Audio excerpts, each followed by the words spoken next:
मुख्यमंत्री डॉक्टर मोहन यादव ने कहा है कि पीएम मोदी के मार्गदर्शन में मध्य प्रदेश में वन संपदा और वन्य जीव का संरक्षण करते हुए राज्य सरकार निरंतर विकास के पथ पर बढ़ रही है। पीएम मोदी ने आयुर्वेद को बढ़ावा और स्वयं अपनाया भी है। भारतीय संस्कृति में वन और पेड़ों के संरक्षण की परंपरा रही है। भोपाल में आयोजित 11वें अंतर्राष्ट्रीय वन मेला इसे आगे बढ़ा रहा है। वन मेले के पूरा प्रदेश को इंतजार रहता है। यहाँ आयुर्वेदिक उत्पाद के 350 से ज्यादा स्टॉल्स लगाए गए। साथ ही यहाँ 80 आयुर्वेदिक डॉक्टर और 100 से ज्यादा वैद्य आमजन को निःशुल्क परामर्श देंगे। सीएम डॉक्टर मोहन यादव बुधवार को लाल परेड ग्राउंड में 17 से 23 दिसंबर तक आयोजित हो रहे अंतर्राष्ट्रीय वन मेले के शुभारंभ कार्यक्रम को संबोधित कर रहे थे। उल्लेखनीय है कि इस साल वन मेले का आयोजन समृद्ध वन खुशहाल जन की थीम पर है। सीएम डॉक्टर मोहन यादव ने 11वें अंतर्राष्ट्रीय वन मेले का दीप प्रज्वलन और फीता काटकर शुभारंभ किया। उन्होंने भगवान धन्वंतरी की पूजा अर्चना की और विंध्या हर्बल सहित विभिन्न स्टॉल का अवलोकन कर औषधि एवं हर्बल उत्पाद की जानकारी प्राप्त की। कार्यक्रम में सीएम को रुद्राक्ष का पौधा भेंट किया गया। प्रोत्साहित करने वाले गीत लघु वनोपज हमारी शान का विमोचन सीएम ने किया। साथ ही उन्होंने विंध्या हर्बल के नए लोगों और विभिन्न उत्पाद से सुसज्जित वेलनेस किट का औपचारिक विमोचन किया। सीएम डॉक्टर मोहन यादव ने कहा कि आज लघु वनोपज के अनेक उत्पाद बाजार में हैं। जब एलोपैथिक दवाएं आराम न दे तो लोग आयुर्वेद की शरण में जाते हैं। हमारे घर घर में आयुर्वेदिक नुस्खों का भंडार है। वर्तमान परिदृश्य में मेडिकल साइंस तो प्रशंसनीय है, लेकिन आयुर्वेदिक उत्पाद का भी अपना अलग महत्व है। कोरोना काल में आयुर्वेदिक काढ़ा दुनिया के लिए अमृत के समान था। मुख्यमंत्री डॉक्टर मोहन यादव ने कहा कि राज्य सरकार प्राथमिक वनोपज सहकारी समिति, जिला यूनियन और अनुसूचित जाति जनजाति पिछड़ा वर्ग को आर्थिक रूप से सशक्त बना रही है। तेंदुपत्ता समेत अन्य वनोपज का संग्रहण करने वालों को इन पर बोनस देकर आर्थिक रूप से सशक्त करने की दिशा में कदम बढ़ाए। प्रदेश सरकार ने ट्राइफेड के माध्यम से 32 लघु वनोपज के न्यूनतम समर्थन मूल्य पर 25% की वृद्धि की जा रही है। साल 2026 में रानी दुर्गावती के नाम पर बनने जा रहे नौरादेही अभ्यारण्य में चीतों को बसाया जाएगा।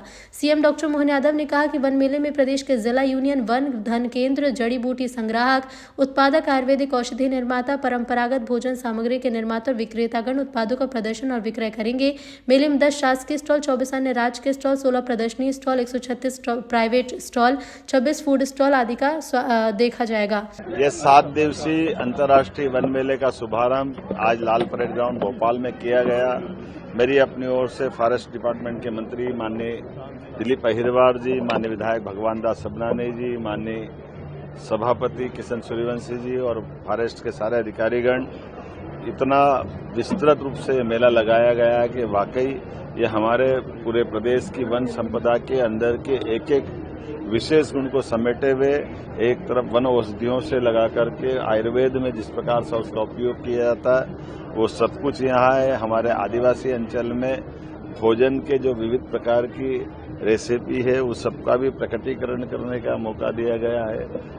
भविष्य की दृष्टि से हमारे वन्य संपदा के आधार पर आर्थिक रूप से समृद्ध कैसे बनाए, उनकी अलग अलग उत्पादों के आधार पर ग्रामीण जीवन में भी कैसे लाभ उठाएं और आज के संसाधनों के बलबूते पर वन औषधियों से और बेहतर क्या बनाया जा सकता है। ऐसे बहुत सारे प्रकार से बहुत सारी चीज़ों के साथ ये वन मेले में प्रदर्शनी भी है, स्टॉल भी है, बिक्री के अलग अलग प्रकार के उत्पाद भी है।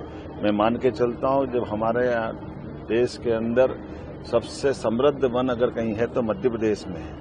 ऐसे में हमारे वनवासी बंधुओं की आय भी बढ़े, वन्य जीवन की अंदर की खूबसूरती भी सबके सामने आए, उनकी अपने उत्पादों की मार्केटिंग हो, सभी प्रकार से उनका जीवन बदले। इसलिए वन मेले के आधार पर ये सब कुछ उनके उत्पादों को सबके सामने लाने का प्रयास किया गया और वन मेला बहुत सफलता के साथ स्थापित हो रहा है। आने वाले समय में भोपाल के अलावा भी और जगह लगाने का हमने निर्णय किया है। उम्मीद करेंगे जल्दी उसके रिजल्ट आएंगे।